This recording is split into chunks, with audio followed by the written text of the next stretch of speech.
Hello guys, today we're going to be showing you how to change your governor on a 350 Turbo 700 R4.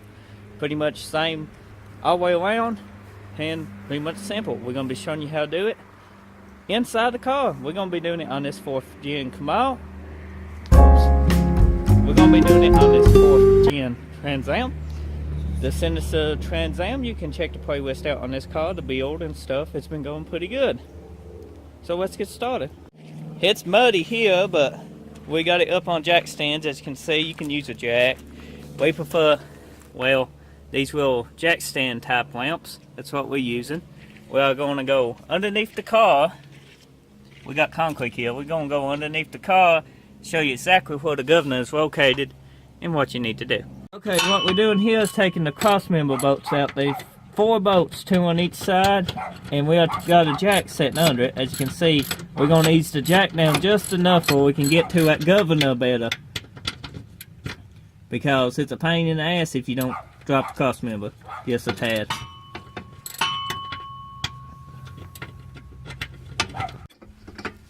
Now Tony is letting the jack down slowly but surely.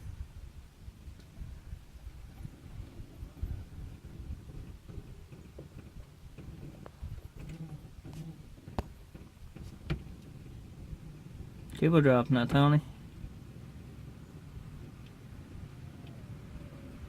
And as you can see, right there is, right over there is the governor cover. There we go, Tony. That's good enough. Right here is the governor cover.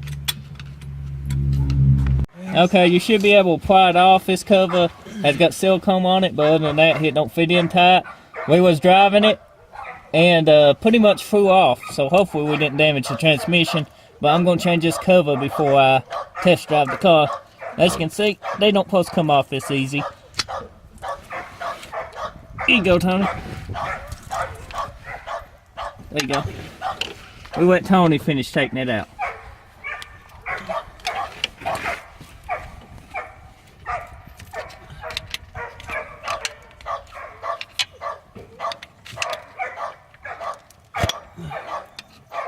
Trans fluid will come out, but not a whole lot.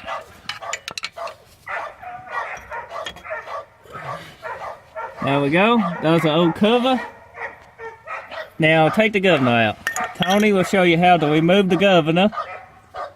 Pretty much it slides right out.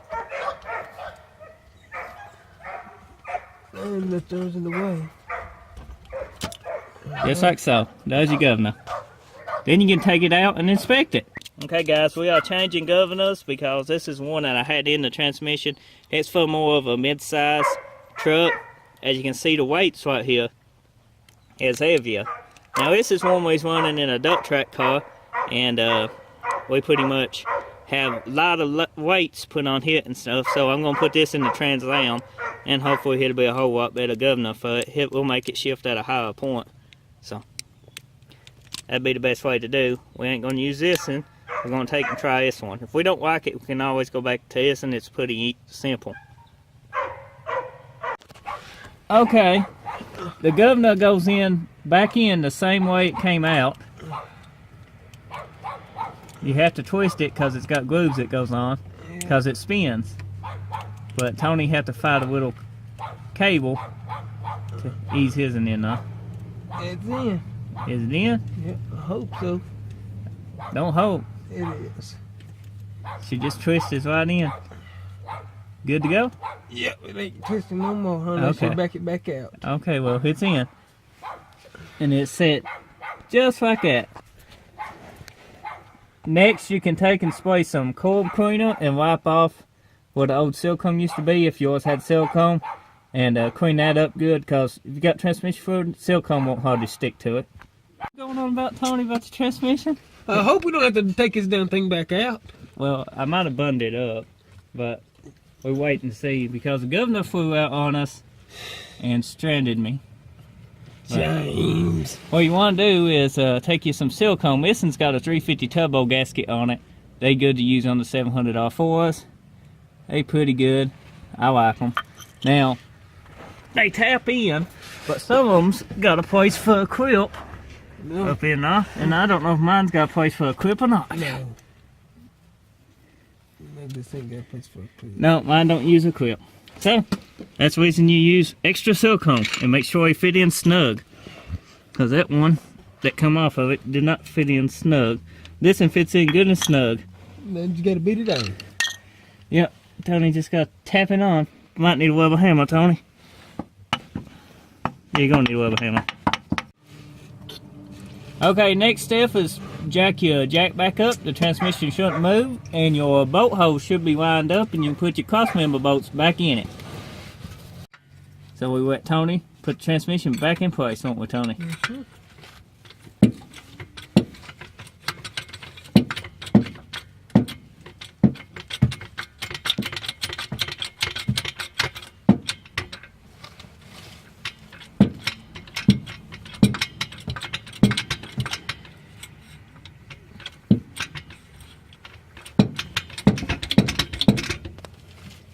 What's that war up, James?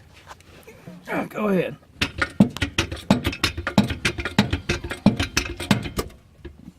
I think she bottomed out, didn't she? Keep going. Yeah, she bottom. She good.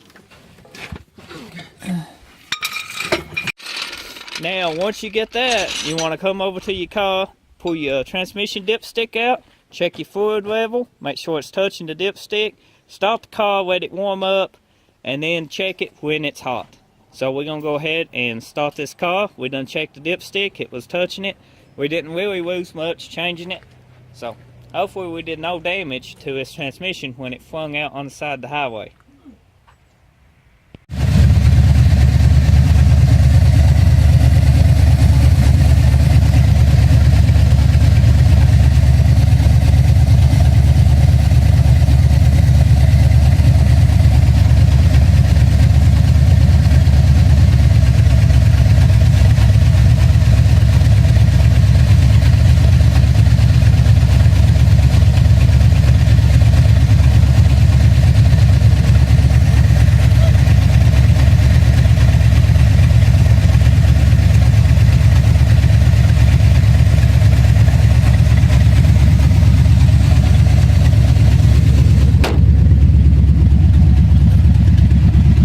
Okay guys, that's got the governor we placed in the transmission. I hope you find this helpful. You can see Bryce and his project Jeep right here that we have some videos of. You can go check him out on a playlist. But we got the Trans Am lined out. I guess it didn't damage nothing. We still can pretty much stop from 50 miles per hour and stump it and still break traction. So 3/4 clutch pack still seems like it's in good shape.